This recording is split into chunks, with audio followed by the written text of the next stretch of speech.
ഈ 10 ദിവസം എന്നതുകൊണ്ട് അർത്ഥമാക്കുന്നത് വ്യക്തമായി നമുക്ക് അവിടെ നിന്ന് അറിയാൻ പറ്റുന്നില്ല. എന്നാൽ പൊതുവെ അതിന് 3 വ്യാഖ്യാനങ്ങളാണ് പ്രധാനമായിട്ടുള്ളത്. 3 അല്ല 4 എന്ന് വേണമെങ്കിൽ പറയാം.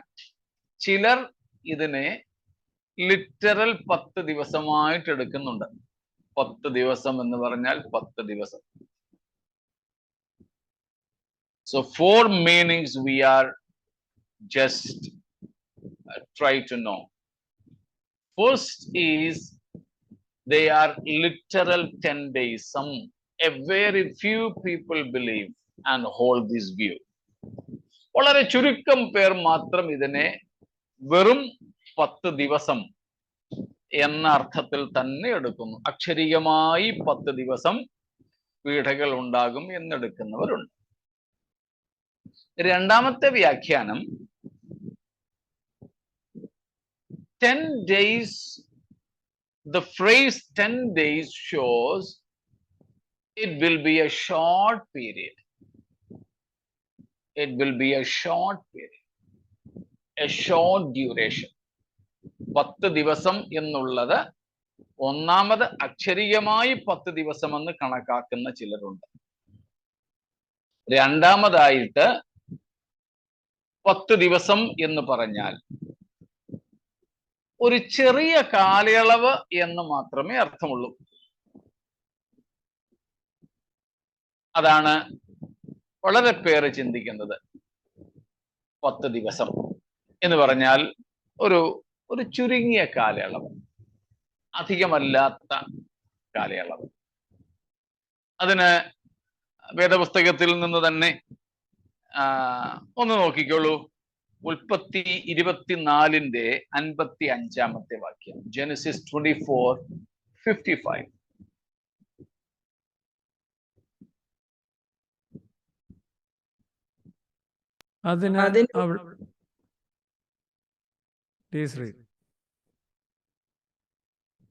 അതിന് അവളുടെ സഹോദരനും അമ്മയും, ബാല ഒരു 10 ദിവസമെങ്കിലും ഞങ്ങളോടുകൂടെ പാർത്തിട്ട് പിന്നെ പോരട്ടെ എന്ന് പറഞ്ഞു.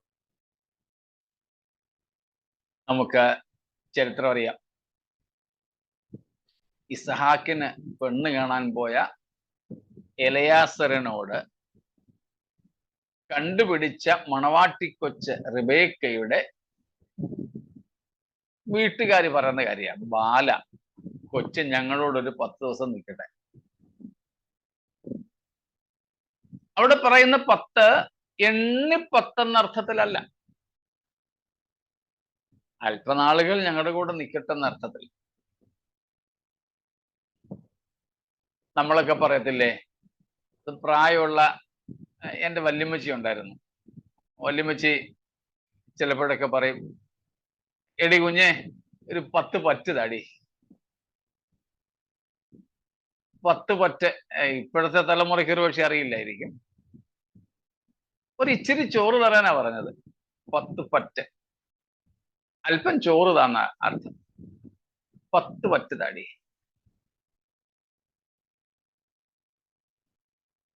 ഓ, രണ്ടിങ് ഇതാ കൊച്ചേ. എന്തെങ്കിലും പഴമോ ചോക്ലേറ്റോ എന്തെങ്കിലുമൊക്കെ കഴിക്കുമ്പം ചിലപ്പം ചോദിക്കുന്ന 2 എണ്ണം എനിക്കൂടെ തന്നെ. അതിന്റെ അർത്ഥം 2 എണ്ണം എണ്ണി കൊടുക്കാനല്ല. ചിലപ്പോ നമ്മുടെ കുഞ്ഞുങ്ങളോട് പറയുകയാണെങ്കിൽ അവർ കൃത്യം 2 എണ്ണം തന്നെ എടുത്തോണ്ട് തരും. അവർക്ക് 2 എണ്ണം എന്ന് പറഞ്ഞാൽ 2 എണ്ണം എന്ന് അറിയാവൂ.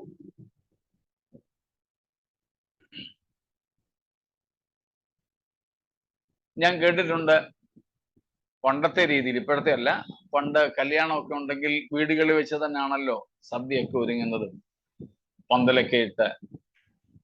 അങ്ങനെ ഒരു കല്യാണ വീട്ടിൽ നടന്ന വഴിയോടെ പോയ ഒരുത്തൻ കയറി ചെന്നിട്ട് ചോദിച്ചു, എന്താ വന്നു ചോദിച്ചു. പറഞ്ഞു, ഓ, ബീഡി കത്തിക്കാൻ ഒരു ഇച്ചിരി തീ തരാമോ. ആ കല്യാണ വീട്ടിൽ ഇങ്ങനെ തീ കത്തിക്കൊണ്ടിരിക്കല്ലേ, ഒരു കഷ്ണം എടുത്ത് കൊടുത്തു, എന്നാ അതി 1 or 2 ബീഡി കത്തിക്കാൻ പറഞ്ഞു. അവനോടെ പതുങ്ങി നിന്നിട്ട് പറഞ്ഞു, കല്യാണ വീട്ടിൽ വന്ന് ഇച്ചിരി തീ എന്ന് പറഞ്ഞാൽ 2 പഴമെന്ന അർത്ഥം, എന്തെങ്കിലും തിന്നാൻ തരാനാ പറഞ്ഞു. തീയൊന്നും വേണ്ട. ഇതുപോലെ ഇവിടെ 10 നാൾ ഒരു ചുരുങ്ങിയ കാലഘട്ടം എന്നേ ഉള്ളൂ. 10 എന്നതിന് അക്ഷരീയമായ ഒരർത്ഥം അവിടെ കണ്ടെത്തേണ്ടതില്ല എന്നാണ് ഈ കൂട്ടർ പറയുന്നത്. അതിന് വേറെയും ചില ഭാഗങ്ങളൊക്കെ വേദപുസ്തകത്തിൽ നിന്ന് തന്നെ എടുക്കാറുണ്ട്. പൊതുവെ സാധാരണ ഭാഷയിലും പിന്നെ പൗരസ്ത്യ പുരാതന സാഹിത്യ ശാഖയിലും 10 നാൾ എന്ന് പറയുന്നത് ഒരു ചുരുങ്ങിയ കാലഘട്ടത്തെ കുറിക്കുന്നതായിരുന്നു. Even in the ancient history and the practice and phrases of the Easterners, when they used to say 10, that shows a short time. So that may be possible here also. 10 days.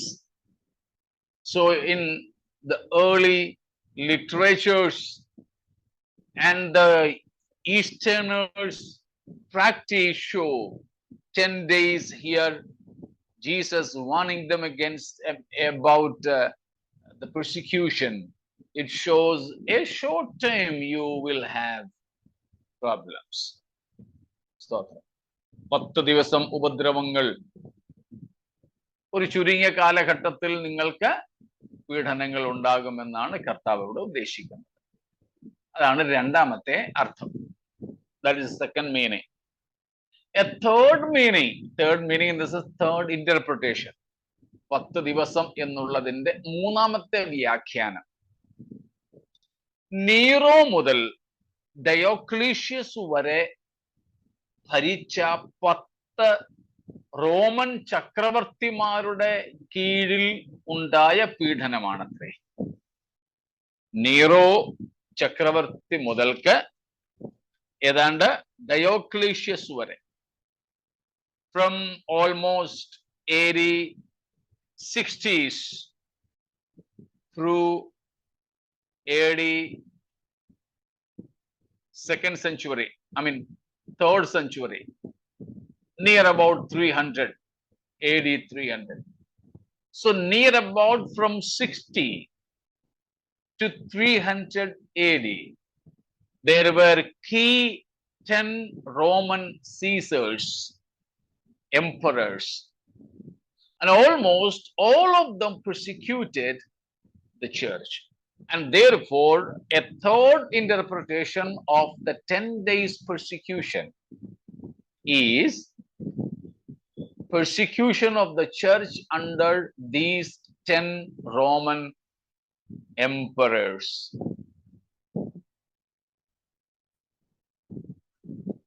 പത്ത് ദിവസം നിങ്ങൾക്ക് പീഡനങ്ങൾ അല്ലെങ്കിൽ ഉപദ്രവങ്ങൾ ഉണ്ടാകും എന്നതിൻ്റെ മൂന്നാമതുള്ള ഒരു വ്യാഖ്യാനമാണ് നീറോയുടെ കാലം, നീറോ ചക്രവർത്തിയുടെ കാലത്താണ് ക്രൈസ്തവ പീഡനം ഗവൺമെന്റ് ഏറ്റെടുത്ത് തുടങ്ങിയത്.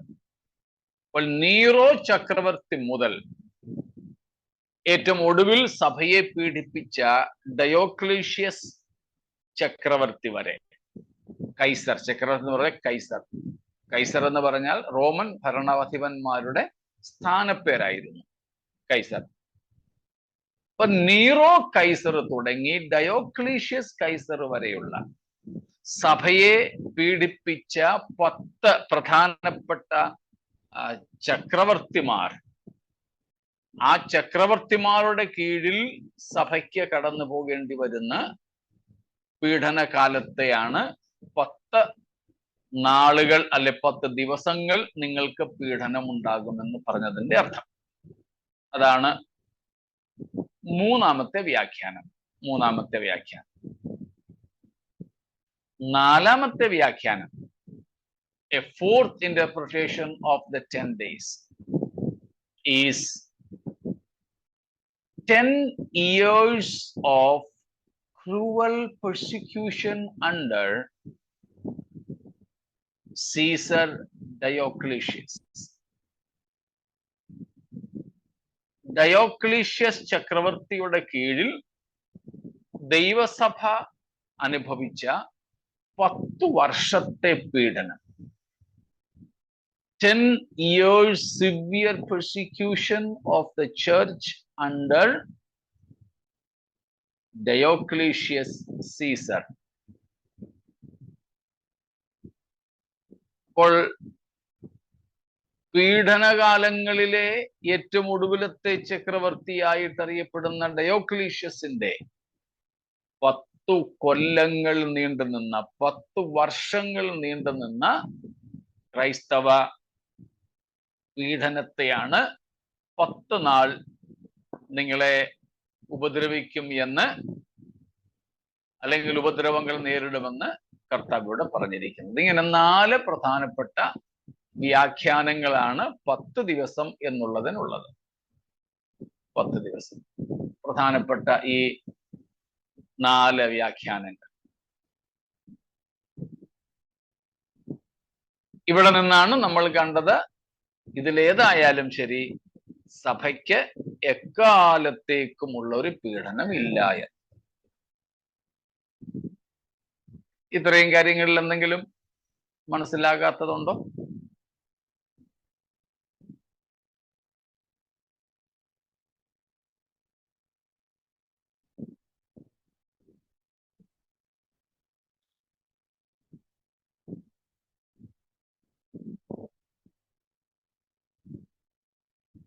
ഒന്നുമില്ലെങ്കിൽ ഇതിൽ ഏതായാലും ശരി പീഡനം സദാകാലത്തേക്കും അല്ല. ഇടക്കാലത്ത് സ്വസ്ഥതയും ദൈവജനം അനുഭവിക്കും, ദൈവസഭയും അനുഭവിക്കും. പക്ഷേ സഭാ ചരിത്രം വെച്ച് നോക്കിയാൽ, അതായത് അപ്പോസ്തല പ്രവർത്തികൾ തുടങ്ങിയുള്ള സഭാചരിത്രം വെച്ച് നോക്കിയാൽ, സഭയുടെ നല്ല കാലം പീഡനകാലങ്ങളായിരുന്നുവോ അതോ ആശ്വാസകാലങ്ങളായിരുന്നോ?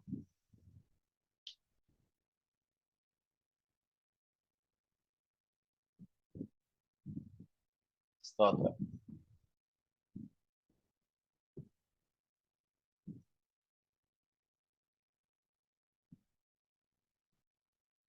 നിങ്ങളെ കൂടെ ശബ്ദം കേൾക്കാൻ വേണ്ടിയാ ചോദിച്ചത്.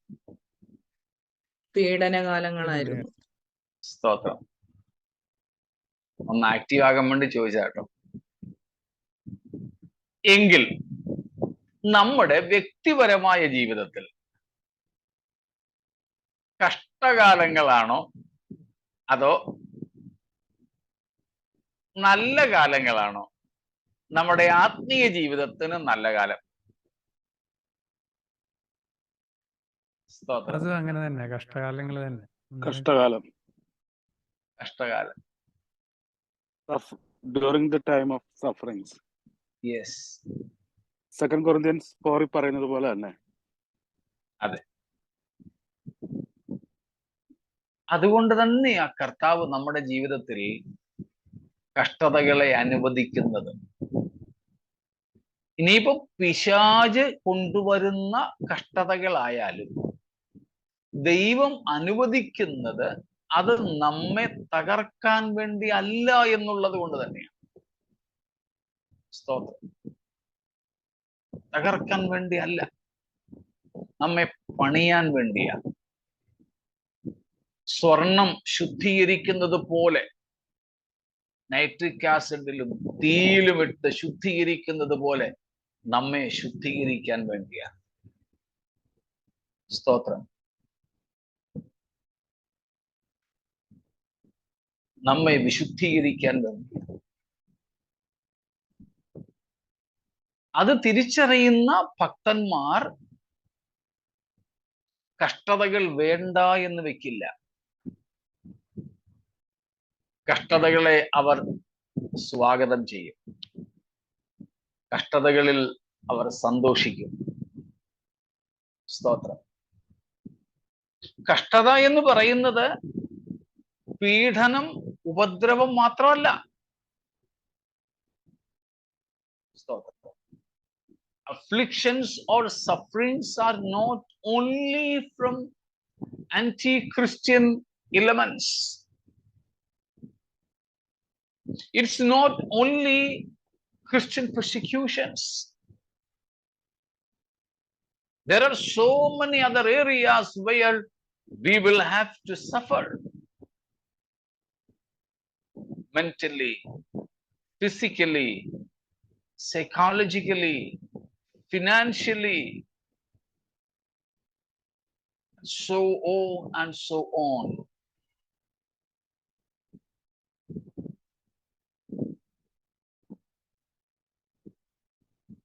There are so many areas. Stotram. Praise God.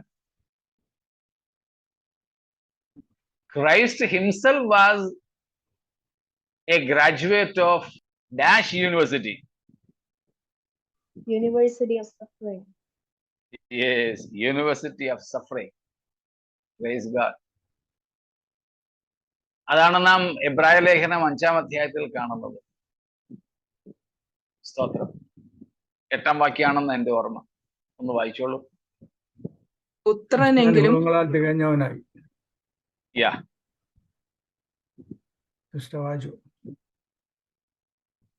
പുത്രനെങ്കിലും താൻ അനുഭവിച്ച കഷ്ടങ്ങളാൽ അനുസരണം പഠിച്ച് തികഞ്ഞവനായി തന്നെ അനുസരിക്കുന്ന ഏവർക്കും നിത്യരക്ഷയുടെ കാരണഭൂതനായി തീർന്നു.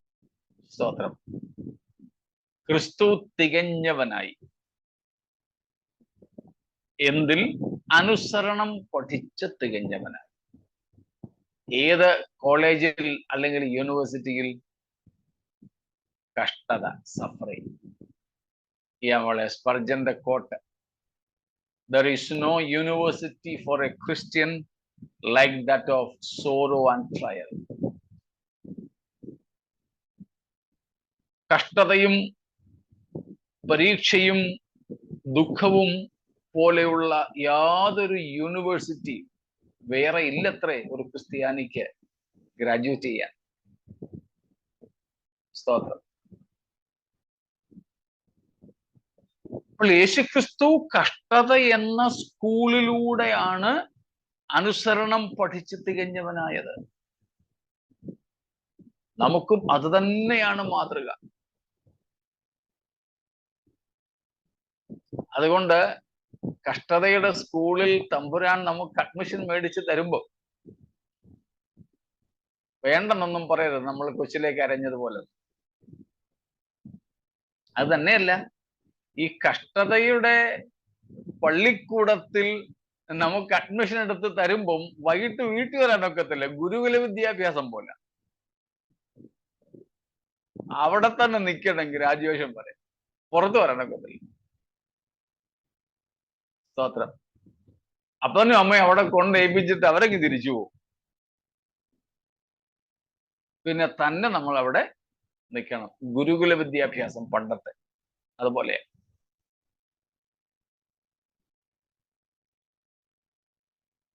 അതുകൊണ്ട് നാം ഒരിക്കലും കഷ്ടത വേണ്ട എന്ന് വയ്ക്കരുത്. സ്തോത്രം. കഷ്ടതയിൽ നിലനിൽക്കുവാൻ, കഷ്ടതകളിലൂടെ നിത്യതയിലേക്ക് യാത്ര ചെയ്യുവാൻ, കഷ്ടതയിലൂടെ അനുസരണം പഠിച്ച് തികഞ്ഞവരാകുവാൻ, കഷ്ടതയിലൂടെ സകല ജഡത്തിലെയും ആത്മാവിലെയും കന്മഷങ്ങൾ നീക്കിയവരായി പോകുവാൻ നമുക്കൊരിക്കൽ കൂടെ നമ്മെ സമർപ്പിക്കാം. സ്തോത്രം.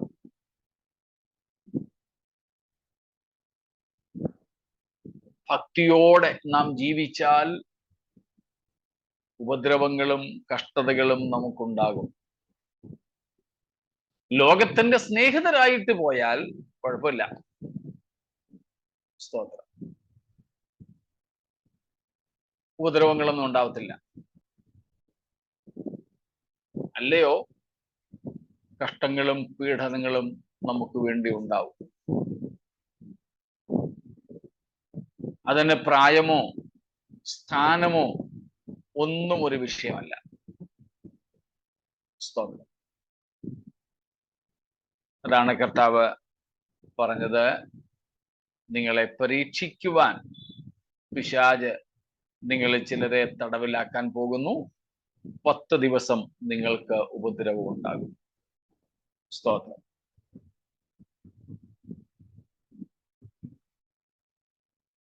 ചപ്പാത്തി ഉണ്ടാക്കുന്ന വീട്ടുകാരുതി അല്ലെങ്കിൽ പാല് കാച്ചുന്ന നമ്മുടെ അമ്മ പാല് അടുപ്പിൽ വെച്ചിട്ട് വേറെങ്ങും പോയിരിക്കത്തില്ല. എവിടെങ്കിലും പോയാൽ തന്നെ ആ ടൈമിങ് അവർക്കറിയാം.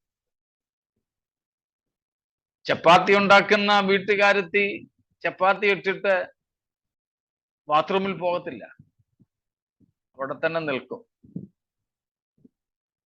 കൃത്യമായിട്ട് അറിയാം. സ്തോത്രം. അങ്ങനെയാണെങ്കിൽ നമ്മെ കഷ്ടതയുടെ തീച്ചൂളയിലേക്ക് ഇറക്കി വിടുന്ന കർത്താവിന് ആ കൃത്യം ടൈമിംഗ് ഉണ്ട്, ടൈമർ വെച്ചിട്ടുണ്ട്. സ്തോത്രം. അതിനപ്പുറം നമ്മളെ അതിൽ ഇരുത്തത്തില്ല, കിടത്തത്തില്ല. സ്തോത്രം. അതുകൊണ്ട് ഒരിക്കലും അതിനെക്കുറിച്ച് ആകുലപ്പെടേണ്ട, ഭയപ്പെടേണ്ട. സ്തോത്രം. ഭയപ്പെടേണ്ട. സ്തോത്രം. അത്രയും കാര്യങ്ങൾ മനസ്സിലായോ 10-ാമത്തെ വാക്യത്തിൽ നിന്ന്?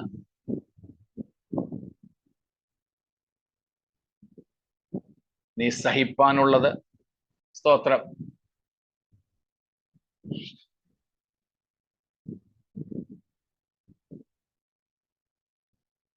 did not get the question.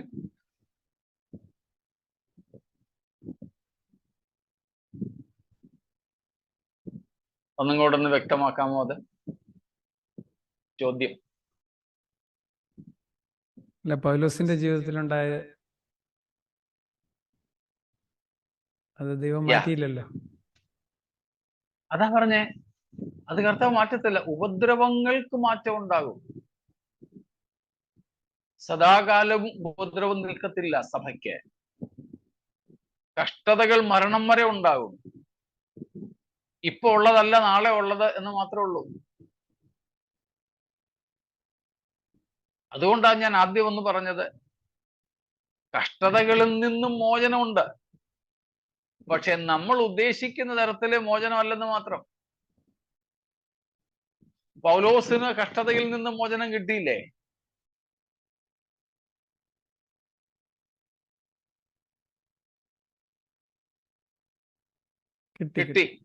കിട്ടി. പക്ഷെ നമ്മൾ ഉദ്ദേശിക്കുന്ന മോചനം അല്ലെന്ന് മാത്രം. ഞാൻ അതിന് പറഞ്ഞിട്ടുള്ള ഒരു സംഗതി കേട്ട ചിലർ ഇവിടെ ഇരിപ്പുണ്ട്, എങ്കിലും ആവർത്തിക്കാം. പൗലോസിന്റെ 3 imprisonments, റൈറ്റ് മോളെ, 3 ജയിൽവാസങ്ങൾ. ഒന്ന് ആക്ട്സ് 16, അപ്പോസ്തല പ്രവർത്തികൾ 16-ാം അധ്യായത്തിലെ ഫിലിപ്പിയൻ കാരാഗ്രഹവാസം. രണ്ടാമത്തേത് acts chapter 20 following or 21 following. അപ്പോസ്തല പ്രവർത്തികൾ 20 മുതൽ പൗലോസ് അവിടെ മുതൽ പ്രവചനങ്ങൾ പറയുന്നുണ്ട്. അവിടം തൊട്ട് 28 വരെ, അല്ലെങ്കിൽ അവസാനത്തെ അധ്യായം വരെ.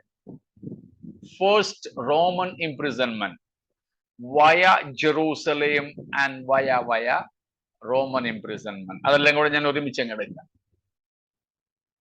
ചിലർ അതിനെ പലതായിട്ട് വിഭജിച്ച് പറയാറുണ്ട്.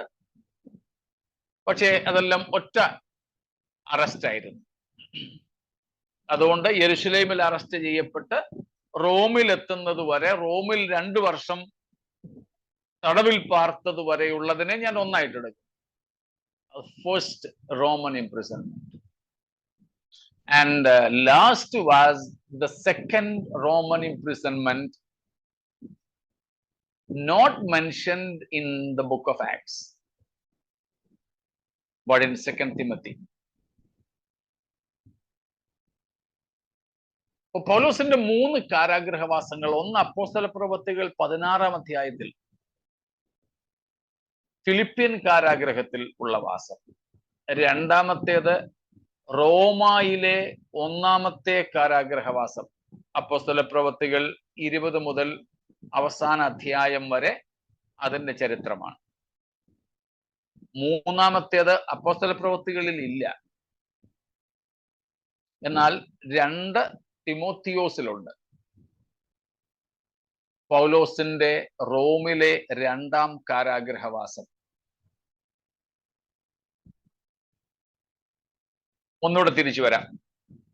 ഫിലിപ്പിയിലെ കാരാഗ്രഹവാസം എത്ര നാൾ ഉണ്ടായിരുന്നു? For how long was Paul there in Philippian jail? Yes, മോളെ. ഒരു ദിവസം പോലും ഇല്ലായിരുന്നു. പകല് അടിച്ചു, രാത്രിക്ക് മുമ്പേ കൊണ്ടുവന്ന് ജയിലിൽ അടച്ചു. അർദ്ധരാത്രി ആയപ്പോൾ അവർ ജയിൽ മോചിതരായി. അപ്പോൾ ഒരു ദിവസം പോലും അവർ, അതായത് 24 മണിക്കൂർ പോലും അവർ ജയിലിൽ കിടന്നില്ല. അത്ഭുതകരമായ വിടുതലുണ്ടായി. അവരുടെ ചങ്ങലകൾ പൊട്ടി, ആമങ്ങൾ പൊട്ടി. ജയിലിലുണ്ടായിരുന്ന എല്ലാവരും അവർ നിമിത്തം സ്വാതന്ത്ര്യം കുറച്ച് സമയത്തേക്കാണെങ്കിൽ അനുഭവിച്ചു. ജയിലറും കുടുംബവും രക്ഷിക്കപ്പെട്ടു. ഒക്കെ അത്ഭുതമുണ്ടായി. 24 മണിക്കൂർ പോലും ആകുന്നതിന് മുമ്പ് അവർ വിടുവിക്കപ്പെട്ടു. രണ്ടാമത്തെ റോമയിലുണ്ടായ ആദ്യത്തെ കാരാഗ്രഹവാസം, 2ാമത്തെ കാരാഗ്രഹവാസമാണ് പൊതുവെ റോമിലെ ആദ്യത്തെ കാരാഗ്രഹവാസം. ഫിലിപ്പിയൻ ജയിലിൽ ചെയ്ത അത്ഭുതം വല്ലതും ദൈവം ചെയ്തോ?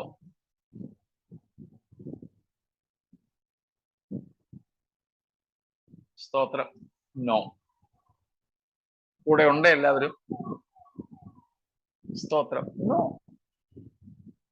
God did not repeat the experience of Philippian jail. He had to travel through many dangers even, and finally to Caesar's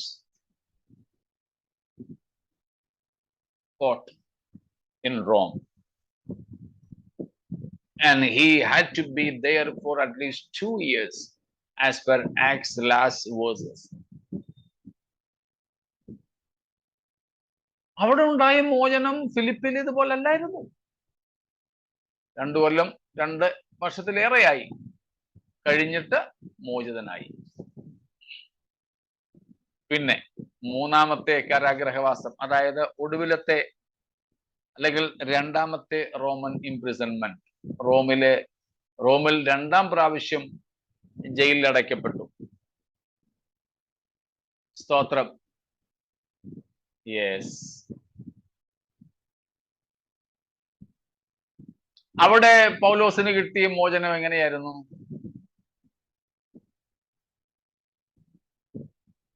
He was beheaded. He was beheaded. He was martyred. That was not a relief we often think of. Stotram. Yeah, through martyrdom. രക്തസാക്ഷിത്വത്തിലൂടെയാണ് പൗലോസിന് അവിടെ വിമോചനം ഉണ്ടായത്.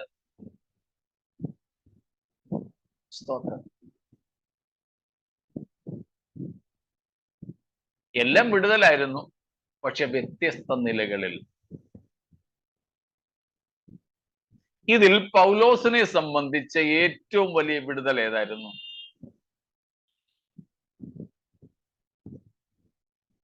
Last one. Third one. വിട്ടുപിരിഞ്ഞ് ക്രിസ്തുവിനോട് കൂടെ ഇരിക്കുന്ന എനിക്ക് ഏറെ ഇഷ്ടം. ആമേൻ. സ്തോത്രം. അത് ഇനിയിപ്പം തല വെട്ടിയിട്ടാകട്ടെ, അല്ല ക്രൂശിച്ചിട്ടാകട്ടെ, വേറെ ഏതെങ്കിലും രീതിയിലാകട്ടെ, പ്രശ്നമില്ല. ഈ ശരീരത്തിൽ നിന്ന് വിട്ടുപിരിയുക, ക്രിസ്തുവിനോടുകൂടെ ഒട്ടിച്ചേരുക.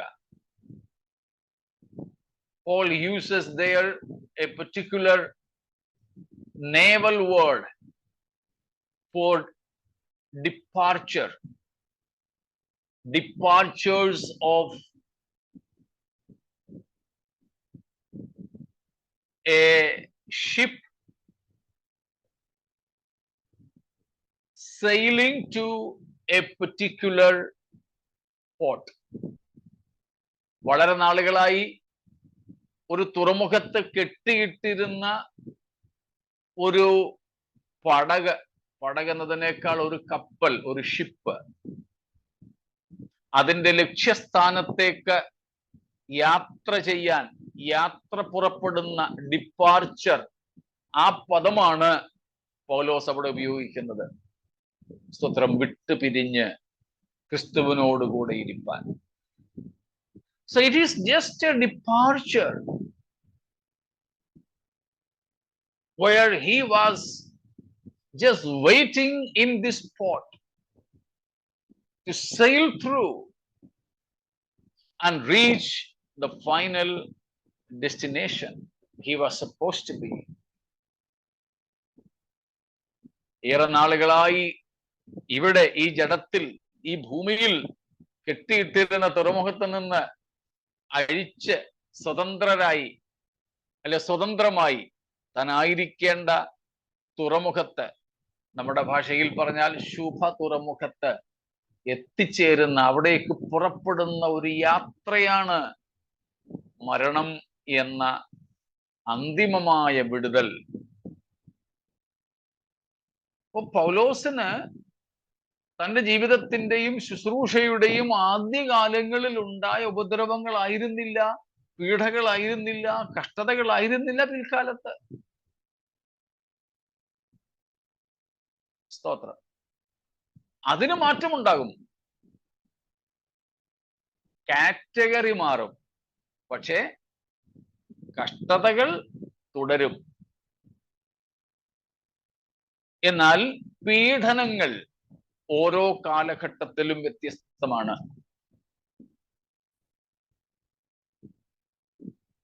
എല്ലാ കാലത്തും സഭ മറ്റുള്ളവരുടെ വൈരാഗ്യം അനുഭവിച്ചുകൊണ്ട് കഴിയില്ല. പക്ഷേ സഭയ്ക്ക് പൊതുവെയും ക്രിസ്ത്യാനികൾക്ക് വ്യക്തിപരമായും നല്ലത് കഷ്ടതകളുടെ കാലങ്ങൾ തന്നെയാണ്. പാപത്തിൽ വീഴാതെ നമ്മെ സൂക്ഷിക്കുന്നതിന് അതാണ് ഉതകുന്നത്. പൗലോസിനാകട്ടെ, പത്രോസിനാകട്ടെ, യോഹന്നാനാകട്ടെ, ഒന്നിനു പുറകെ ഒന്നായി പീഡനങ്ങൾ ഉണ്ടായിരുന്നു. ഒന്നിൽ നിന്ന് മോചിതം ആകുന്നത് മറ്റൊന്നിലേക്കുള്ള കാൽവെപ്പാണെന്ന് മാത്രം. അന്തിമമായ വിടുതൽ മരണത്താൽ മാത്രമേ സംഭവിക്കൂ. അത് പൗലോസിനും അത് തന്നെ, നമുക്കും എല്ലാവർക്കും അത് തന്നെ. പിന്നെ നമുക്ക് വലിയ പ്രശ്നമൊന്നും ഇല്ലാതെ ഇങ്ങനെ പോകുന്നത് ഒരു പാസീവ് ക്രിസ്ത്യൻ ലൈഫൊക്കെ ജീവിക്കുന്നുണ്ടാ.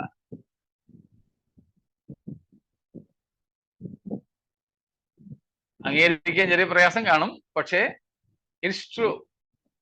നമുക്ക് വലിയ പ്രശ്നമില്ലാതെ പോകുന്നത് നമ്മൾ അവിടെയും ഇവിടെയും തൊടാതെ ഇങ്ങനെ ജീവിക്കുന്നത് കൊണ്ടാണ്.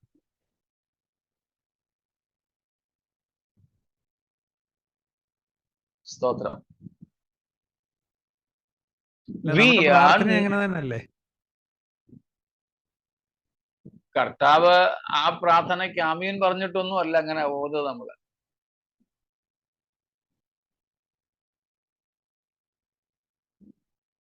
if we live a life of Christian witnessing,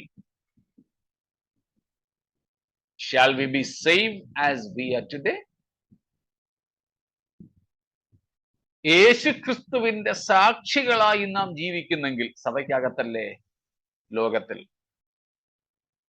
ക്രിസ്തുവിന്റെ സുവിശേഷത്തിന്റെ സാക്ഷികളായി നമ്മൾ ജീവിക്കുന്നെങ്കിൽ, ഇന്നത്തെ പോലെ സുരക്ഷിതരായി നമ്മുടെ വീട്ടിൽ നമുക്ക് കഴിയാൻ പറ്റുമോ? പറ്റുന്നില്ല. അതുകൊണ്ടാണ് ഞാൻ പറഞ്ഞത്, നമ്മുടെ പൊത്തുവരുത്ത ജീവിതം കൊണ്ട് നമ്മൾ ഇങ്ങനെ പോകുന്നതേ ഉള്ളൂ. യഥാർത്ഥത്തിലുള്ള ക്രിസ്തീയ ജീവിതം നമ്മൾ നയിക്കുകയാണെങ്കിൽ നാമും ഇന്നും കഷ്ടതകളിൽ കൂടെ തന്നെ ആയിരിക്കും പോവുക. അത് ഒരു തരത്തിലുള്ളതായിരിക്കില്ല എന്ന് മാത്രം, വ്യത്യസ്തമായിരിക്കും. സ്തോത്രം.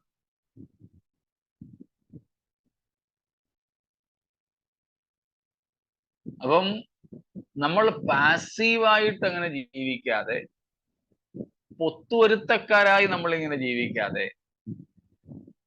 യഥാർത്ഥത്തിലുള്ള ക്രൈസ്തവികതയുടെ ആ തികവിലും നിറവിലും ജീവിക്കുന്നുവെങ്കിൽ തീർച്ചയായും ഈ ലോകത്തിലെ ഓരോ ദിവസവും നമുക്ക് കഷ്ടതകളുടേതായിരിക്കും, ഒന്നല്ലെങ്കിൽ മറ്റൊന്ന് എന്ന നിലയിൽ.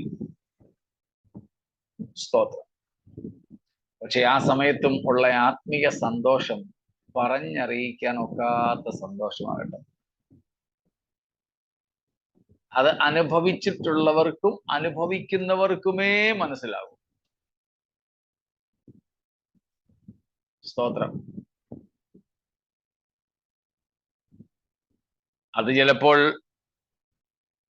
ദൂഷണങ്ങളാകാം, ദുഷിപ്പുകളാകാം, കള്ള ആരോപണങ്ങളാകാം, സാമ്പത്തിക ഞെരുക്കങ്ങളാകാം, കഷ്ടതയും വിശപ്പുമാകാം, ഇങ്ങനെ ഒത്തിരി കാര്യങ്ങൾ. സ്തോത്രം.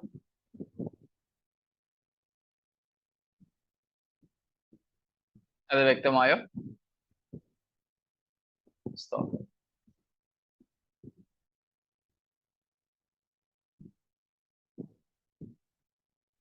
അതുകൊണ്ട് നമുക്ക്